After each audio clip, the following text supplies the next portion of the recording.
Should we store miso in the fridge? Both answers are correct.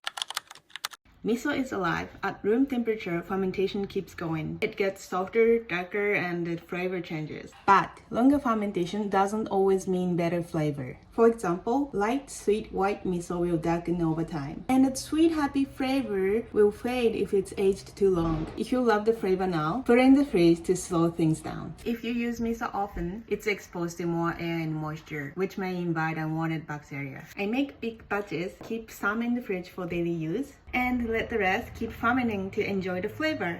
Miso keeps evolving. You decide when it's just right.